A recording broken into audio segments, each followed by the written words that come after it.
here. This is the head on camera. 1, 2, 3, 4. The head on camera. Okay, so that's out the pool tree. Okay, and then Dave's over on the cuts pool.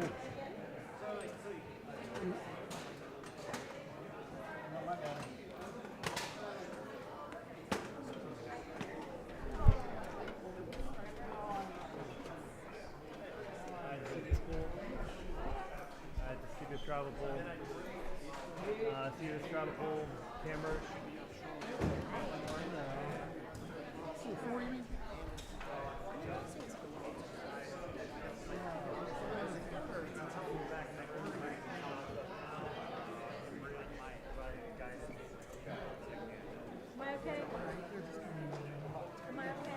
Yes. Let me see. Let me double check. Yeah. Okay, we're all good.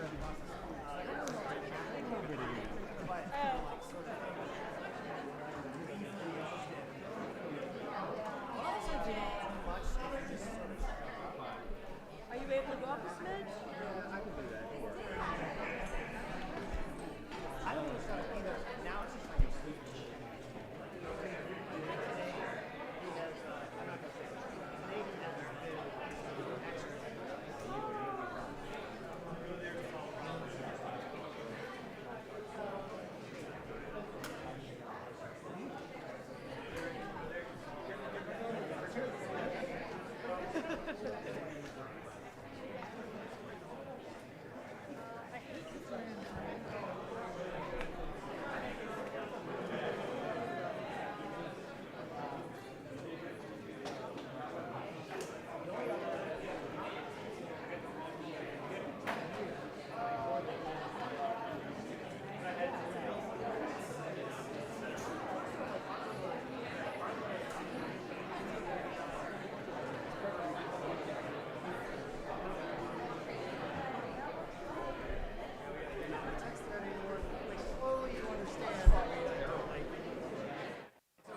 Check 1, 2, 3, 4, 5, 6, 7, 8, 9, 10. Yep, good on prompter. 1, 2, 3, 4, 5, 6, 7, 8, 9, 10. Microphone check for the press, main riser.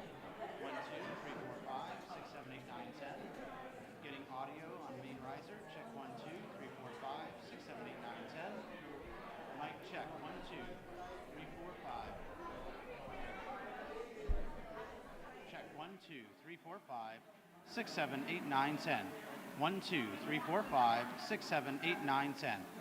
1, 2. Jax, how are you doing over there? 1, 2, 3, 4, 5. Are you good? Master control. 1, 2, 3, 4, 5, 6, 7, 8, 9, 10. Check 1, 2, 3, 4, 5, 6, 7, 8, 9, 10. How about cuts over here? Cuts, are we good with audio? Yes? Oh, you're good with the tripod. 1, 2, 3, 4, 5, 6, 7, 8, 9, 10. Main riser, good on audio. 1, 2, 3, 4, 5, 6, 7, 8, 9, 10. Good? Okay. All right. Matt, can we go up a little bit in the PA, please? 1, 2, 3, 4, 5, 6, 7, 8, 9, 10. 1, 2, 3, 4, 5, 6, 7, 8, 9, 10. 1, 2, 3, 4, 5. Good right there. All right. I'm going to switch over to the other lectern real quick. Okay, never mind. I'm sticking with POTUS. 1, 2, 3, 4, 5, 6, 7, 8, 9, 10. 1, 2, 3, 4, 5, 6, 7, 8, 9, 10. A little bit more, Matt, please. 1, 2, 3, 4, 5, 6, 7, 8, 9, 10. 1, 2, 3, 4, 5, 6, 7, 8, 9, 10. Now I hear it a little better. 1, 2, 3, 4, 5, 6, 7, 8, 9, 10. There we go. All right, switching to the other lectern. Mic check. 1, 2, 3, 4, 5, 6, 7, 8, 9, 10. Are the mults getting this too? For press, for cuts in Maine, this one's good. All right, I got a thumbs up from Maine. Cuts, are we good over here on this lectern? Are we good on this lectern? 1, 2, 3, 4, 5. All right. I got a nod from White House TV. All right.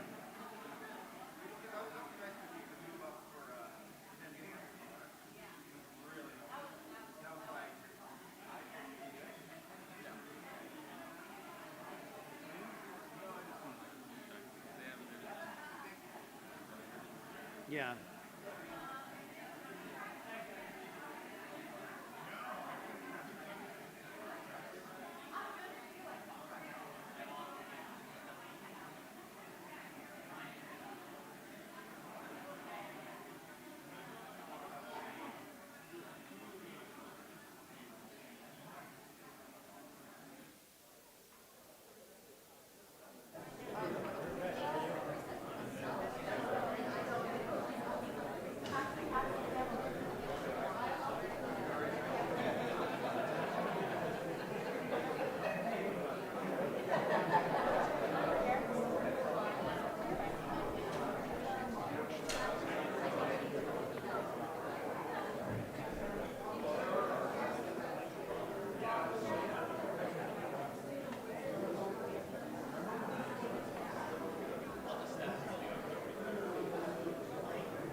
Boston.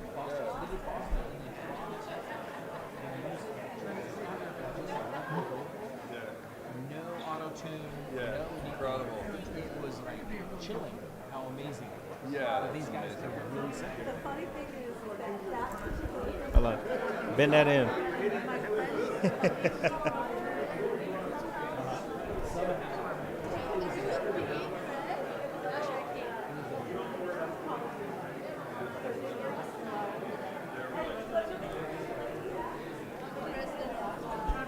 It's not.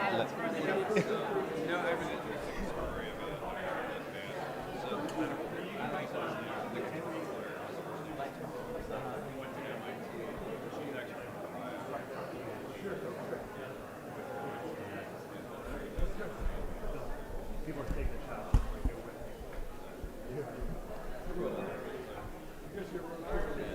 The Ohio players from Ohio.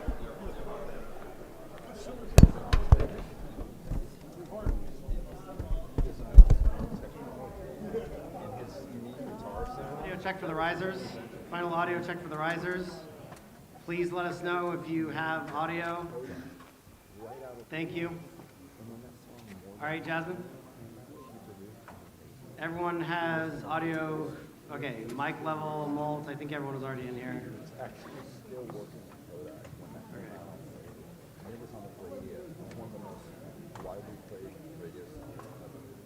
If you have a light, an LED on the front of your camera, if you just keep it, once the remarks start, if you keep it off. Thank you. I think we're good.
Okay, yeah, I was. Actually, here, I'll look.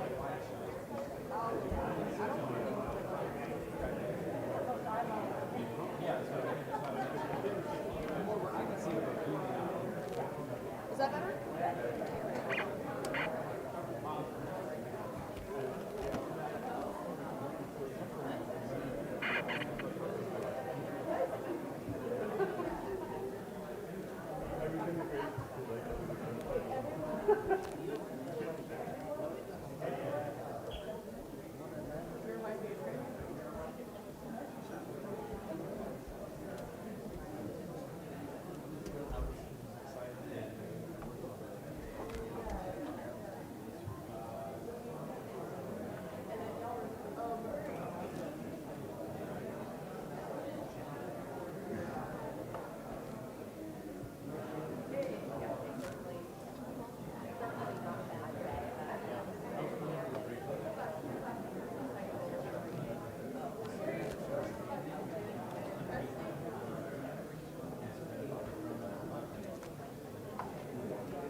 he'll say.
distinguished guests, the President of the United States and the President of the Republic of Kenya.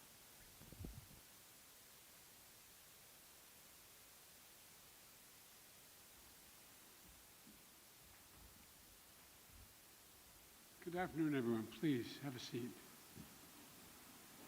Mr. President, 6 decades ago, when Kenya declared its independence, President Lyndon Baines Johnson wrote a letter from our nation to yours, and he said, "May the responsibilities of freedom wake the best that is in you."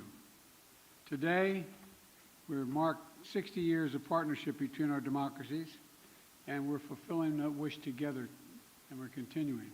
I truly believe it has brought out the best in both of us, not only in Kenya and America, but around the world. It's had a positive impact. But through our partnership, we're continuing to meet our responsibilities in 4 key areas. First, I'm proud to announce we're working with Congress to designate Kenya a major non-NATO ally. That's a fulfillment of years of collaboration.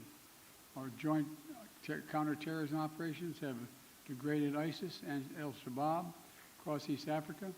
Our mutual support for Ukraine and has rallied the world to stand behind the UN Charter. And our work together on Haiti is helping pave the way to reduce instability and insecurity. And I want to thank you, Mr. President, Kenya's leadership for multinational security support mission in Haiti. Our new global partnership is going to build on all this progress. We're going to meet new challenges with more resources. And it's going to strengthen the security of our countries and our countries around the world. Second, we're deepening our economic cooperation. Both President Ruto and I have focused on growing economies, and growing them from the bottom up, the middle out, the bottom up, and when that happens, everybody does well, not the top down. Because when the middle class does well, the poor have a ladder up, and the wealthy still do very well. That's true in Kenya, that's true in America, and that's true around the world. Right now, many countries, debt stands in the way of growth. Too many nations are forced to make a choice between development and debt, between investing in their people and paying back their creditors. So today we're launching what we're calling the Nairobi, Washington Vision. This initiative is going to bring together international financial institutions and nations from all around the world to mobilize more resources for countries saddled with debt, to open more opportunities to the private sector financing, and to promote transparent, sustainable, and affordable lending practices. These are big goals. It's going to take time to see lasting progress, but we're providing $250 million, the United States is, to the World Bank in a crisis response window. In the coming weeks, the United States is going to make an additional $21 billion available to the International Monetary Fund. And today, I'm proud to announce there will be $250 billion in new lending capacity for multilateral development banks like the World Bank to help low-income nations invest in their development and tackle growing challenges. This is supported by the United States and many other countries as well. Next, we're launching a new era of technological cooperation between the United States and Kenya. That means new partnerships with industry, artificial intelligence, semiconductors, and cybersecurity companies. New initiatives to expand affordable internet all across East Africa. New education programs are going to bring Kenyan students to the United States to study in the STEM fields. And I'm proud to announce that I'm working with Congress to make Kenya the first country in Africa to receive funding through the CHIPS and Science Act, which has served us well. This funding will link their supply chains to the United States and to our partners, and spur innovation that extends from Silicon Valley in California to Silicon Savannah in Kenya, which, by the way, is already a $1 billion tech hub, already a $1 billion tech hub. Finally, we're ensuring democracy delivers for our people. That includes Kenya's diaspora community here in the United States. 2 years ago, our nation's first black vice president, President Kamala Harris, launched the nation's first Presidential Advisory Council on African Diaspora Engagement. Today, we're building on her work to strengthen long-standing bonds between our people. I also want to thank you, Mr. President, for taking action to implement the long-awaited Public Benefits Organization Act, which provides historic protections for civil society and NGOs all across Kenya. Like you, I believe the future is going to be won by countries that unleash the full potential of their population, including civil society, women, and young people. I look forward to working together to implement this act and jump-starting anti-corruption reforms to promote democratic values that bind our nations together. Now, let me close with this. Taken together, these are responsibilities Kenya and America must meet in the years ahead. Meet them together as partners for security, for prosperity, for innovation, and most importantly, for democracy. But I know these responsibilities will wake the best in us. And I know will not only bring our nations together, but I want to thank you for, again, Mr. President, for being here and knowing we have even bigger dreams for the cooperation in our countries. The floor is yours, sir. Thank you, Mr. President, and I want to, in a very, very sincere way, thank you, Mr. President, for inviting me to make this state visit to the United States. On behalf of the people and government of Kenya, I also take this opportunity to express my deep gratitude for the warm welcome we have received on our arrival and the excellent hospitality of the American people. My visit provides us, Mr. President, with the opportunity to celebrate 60 years of bilateral relations rooted on shared values of freedom, democracy, rule of law, equality, and inclusivity. My visit takes place at a time when democracy is perceived to be retreating worldwide. The accelerating drift towards regimes indifferent to democratic values is a deep concern to us, and I believe it is time the U.S., working with Kenya, deploys its capabilities and rally like-minded democratic countries to set up the course for democracy. During our discussions, we agreed on the significant opportunity for the U.S. to radically recalibrate its strategy and strengthen its support for Africa, as discussed at the U.S.-Africa Leadership Summit, by enhancing its investment in the institutions of African integration and increasing support for peace and security. As we take this historic step of elevating our partnership to be more effective in addressing global challenges, it is important for us to appreciate that many countries in Africa, including Kenya, are struggling with an overwhelming convergence of multiple shocks, including extreme climate events, debt distress, and the disruptive upheavals in Europe and the Middle East, whose cumulative impact is to divert national resources from investment in people and economic growth into managing climate-induced crises and servicing sovereign debt. For this reason, I have underscored the imperative for our partnership to facilitate recovery from these multiple crises, and particularly for the United States of America to take a leading role in a comprehensive debt resolution framework by doubling contribution to the concessionary financing window of the World Bank, and also to work with the IMF on rechanneling SDRs to institutions like the Africa Development Bank to further leverage on private sector funding to support countries. Unless this is done, and done immediately, the values of freedom, democracy, and the rule of law are in great jeopardy. On regional peace and security in the Horn of Africa and the Great Lakes region, I express optimism that Kenya and the US will innovatively design appropriate defense and security frameworks to help Kenya as the anchor state and the region in general to deal with the peace and security challenges that are undermining human well-being, slowing down development, and also having a negative impact on democracy.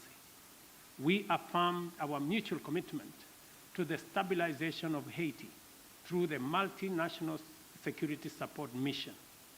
The Kenya-UN Climate and Clean Energy Industrial Partnership we have just committed to is an encouraging milestone on our collective journey and builds on the paradigm shift we have inaugurated at the Africa Climate Summit in Nairobi last year. Accordingly, Africa's resource potential is a huge opportunity to deploy U.S. technology and investment to catalyze unprecedented growth through green industrialization. We've also agreed to hasten the renewal of the Africa Growth and Opportunities Act to sustain the rising momentum of our investments and exports in the manufacturing space. Similarly, we agreed to undertake sustainable green growth by facilitating conclusion of our strategic trade and investment partnership alongside the renewal of AGOA. During our discussions, I witnessed firsthand President Biden's and the U.S. government's determination to make our partnership work and resolve to spread and deepen the roots of freedom, democracy, security, and prosperity throughout the world. As my visit comes to a close, I am confident that our engagements have laid a solid foundation for us to continue the good work we have begun with stronger faith and greater hope for success, because in Joe Biden, Kenya and Africa have a strong and committed friend. I thank you. Thank you, Mr. President. You do have a friend, and you know, the African continent can have 1 billion people not too soon. The idea we're going to ignore it makes no sense at all. First question, Michael Wilner, McClatchy. Thank you, Mr. President. Two questions, if I may, on... No, one. I'm going to do my level best on Haiti and on Israel. Your administration went on a worldwide search for security forces, Beninese forces, Bangladeshi, Canadian, Chilean, any but American forces to stand up this multinational security support mission for Haiti before Kenya stood up to lead. Can you explain why it is that you believe, on the one hand, that this mission is so critical, and on the other, why it is that you have categorically ruled out contributing U.S. forces to this effort? Is it your goal to beat back Haiti's gangs or to contain them? And on Israel, does the United States... One question. I'll answer your question. Okay, yeah. The question with regard to Haiti is, we concluded that for the United States to deploy forces in the hemisphere just raises all kinds of questions that can be easily misrepresented about what we're trying to do, and be able to be used by those who disagree with us and against the interest of Haiti and the United States. So we set out to find a partner or partners who would lead that effort that we would participate in, not with American forces, but with supplies and making sure they had what they needed. And so, you know, I'm very grateful for President Ruto's leadership here, multinational effort, but Kenya's willingness to really lead this matters. You're not the only country, but you're leading this effort. And there's going to be U.S. forces, none on the ground, but we're going to supply logistics, intelligence, and equipment. Matter of fact, some equipment has already arrived. And Kenya is stepping up with police, and other countries plan to do as well. The United States is going to support the collective effort here. And of course, Kenya won't be going it alone. We're working with Congress to provide $300 million to MSS mission and an additional $60 million for equipment assistance. And we've received and are continuing to bring major contributions from other partners in as well. President Ruto and I agree that Haitian people deserve better. They deserve peace and security, and I thank him for taking on this responsibility, but we have his back and we're there all the way. I do have a question for you, President Ruto, but before I do, I do very briefly have a question on whether the United States has any evidence at all that would substantiate the ICC prosecutors' specific allegations against Israeli leaders that they are using starvation as a tactic of war in Gaza, or exculpatory evidence for that matter, and if you would commit to releasing that information before any potential issuance of ICC arrest warrants. And President Ruto, the mission that Kenya is about to lead in Haiti is obviously a support mission that is well known, but the fact is that Haiti's national police have been internationally funded and trained for some time, and nevertheless have obviously failed to beat back these gangs. Will Kenyan forces in partnership with the MSS be out front in the fight against these gangs, or will they be a static force behind the HNP?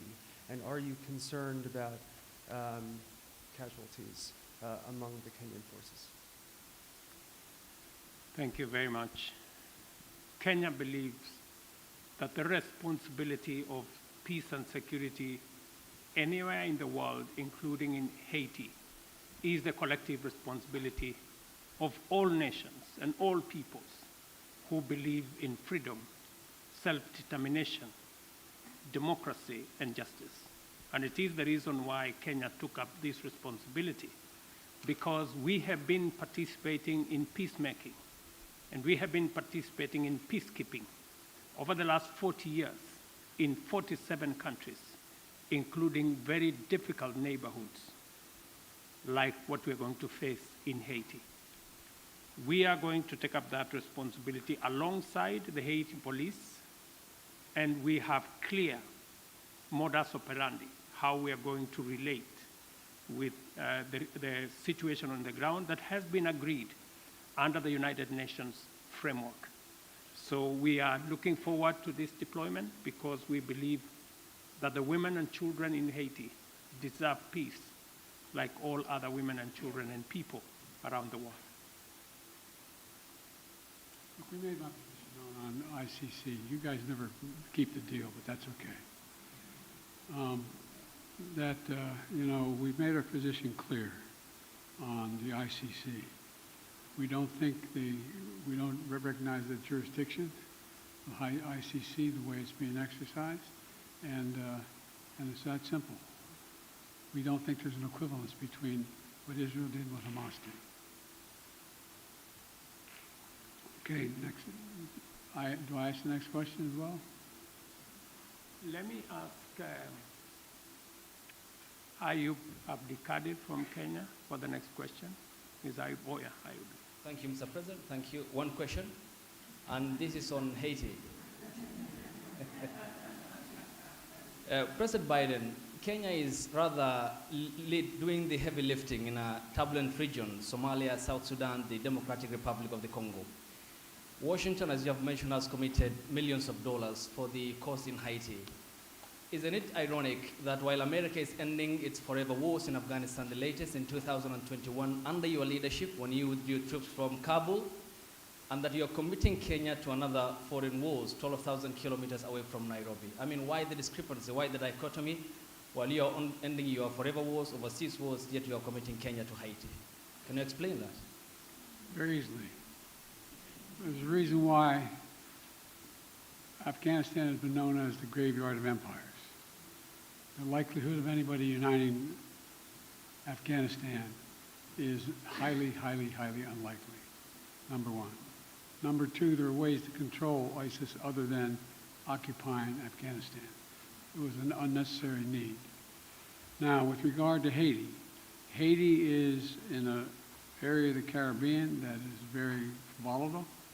There's a lot going on in this hemisphere, and we're in a situation where we want to do all we can without us looking like America once again is stepping over and deciding this is what must be done.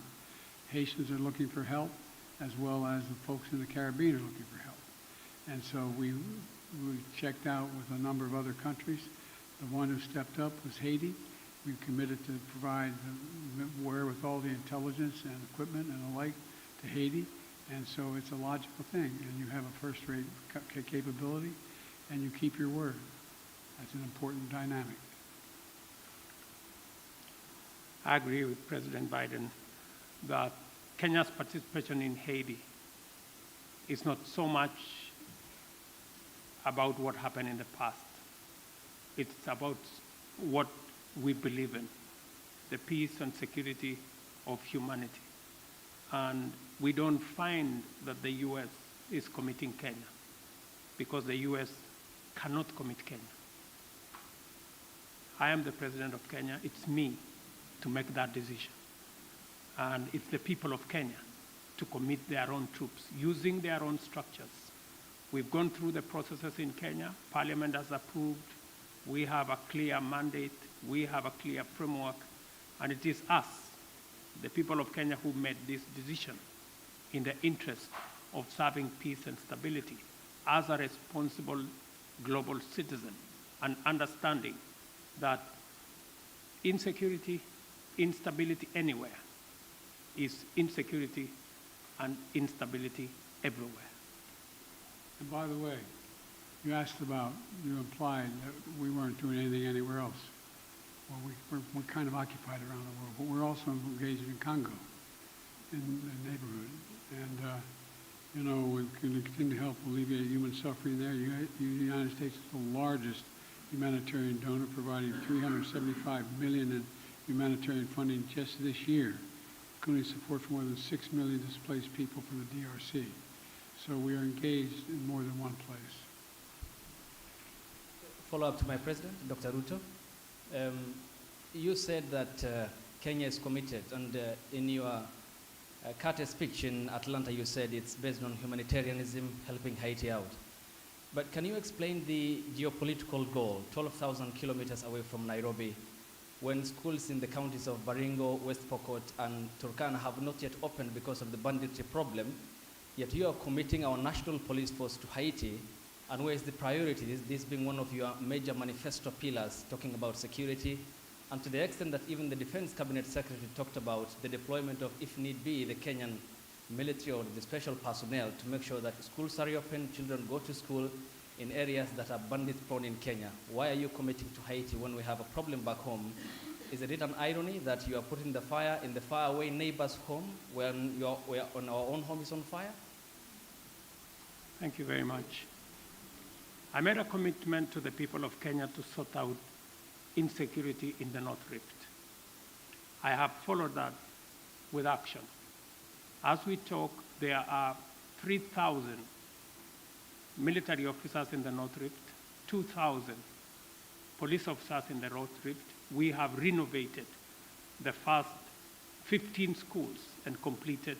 We have reopened 20 schools already that were closed in the North Rift, and that exercise is ongoing. We have made tremendous progress in making sure that we create security at home, but that does not take away our responsibility. Even as we were deploying troops and policemen in our own country, in North Rift, to sort out the banditry problem, we still deployed 1,000 troops to DRC Congo, because that is our neighborhood. We have 5,000 troops in Somalia, because equally that is our responsibility. And Haiti should not be an exception. That's why deploying 1,000 security men to Haiti speaks to the same belief and commitment to peace and security. Next question from April Ryan.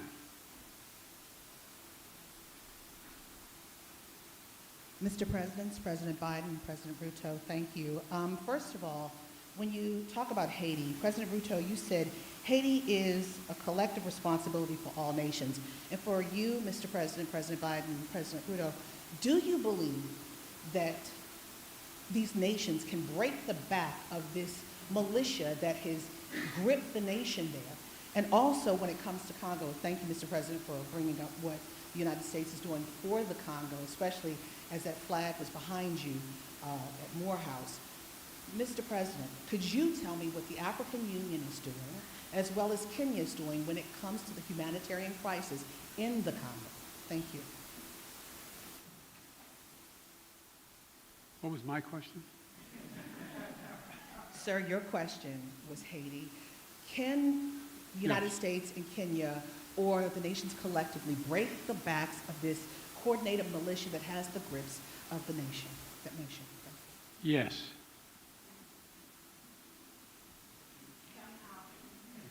The very way we're doing it. We're not talking about a a 1,000-person army that's made up of trained persons. This is a crisis. It's able to be dealt with. And we think we can deal with this way with a multinational approach, with Haiti leading the way, and us providing the intelligence as well as equipment. Gangs and criminals do not have nationalities. They have no religion. They have no language. Their language is one. To deal with them firmly, decisively, within the parameters of the law. And that's why we're building a coalition of nations beyond Kenya and the US, many who are making contribution towards the MSS force in Haiti to secure that country and to break the back of the gangs and the criminals that have visited untold suffering in that country. On DRC, the AU, the East African Community, and Kenya are seized with that matter. I've just told you that Kenya had 1,000 troops in Haiti. We now have another 800, not in Haiti, but in DRC. We now have another 800 troops from SADC. We are going to be having a meeting of the East African Community. I did send my my foreign minister to Kinshasa. They had a conversation. And shortly, we will be looking at how to begin the dialogue process under the Nairobi process, because we believe there is no military solution to what is going on in DRC, but instead, dialogue should be able to give us the necessary momentum and outcomes that would settle the matters in Eastern DRC. So both the AU, the East African Community, and Kenya as a country are seized of that matter. We know that the humanitarian crisis in Eastern DRC has displaced close to 7 million people. And I want to thank the United States of America for stepping in with humanitarian support for that region, because it is a collaboration of different countries in different ways to deal with that situation. The rest of us are committing troops. We are committing deploying our infrastructure to facilitate the resolution of the matters in DRC.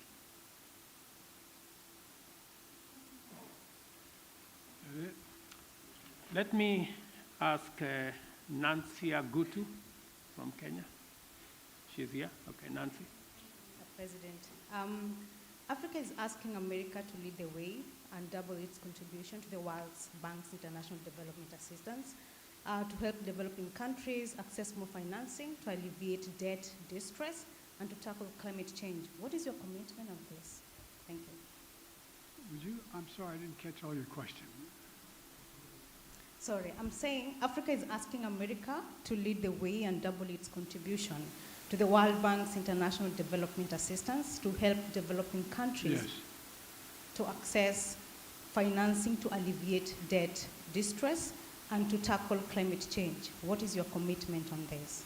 We made a major commitment to this. Number one, as I said, the United States has long championed international financial institutions that provide low-cost concessional resources to the poorest developing countries, including from the IMF.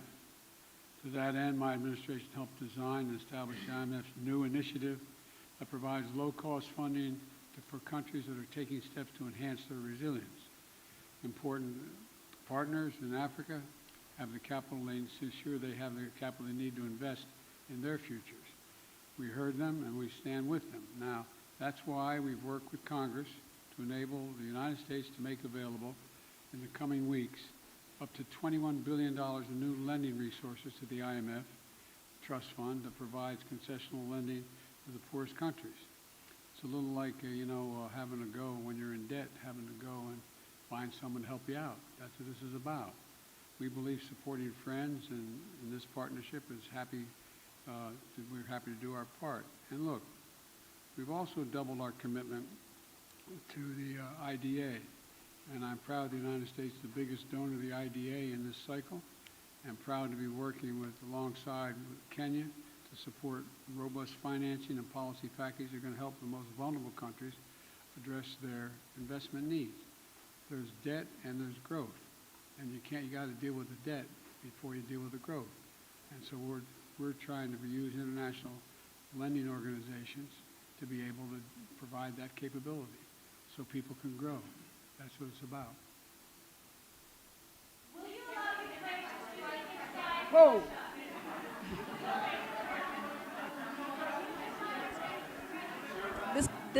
This concludes the press conference. Thanks, everybody.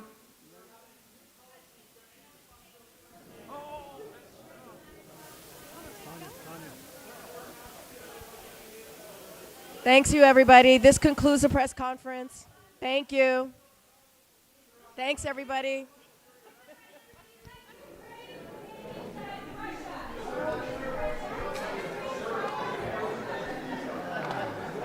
Distinguished guests, please remain in your seats until the official delegations have departed.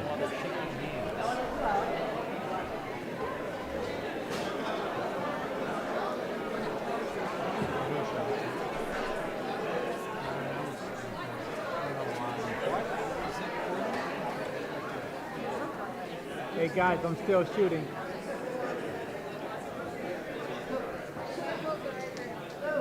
Still shooting.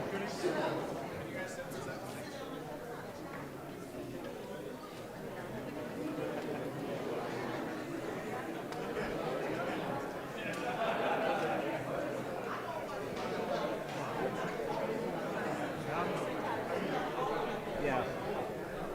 Okay.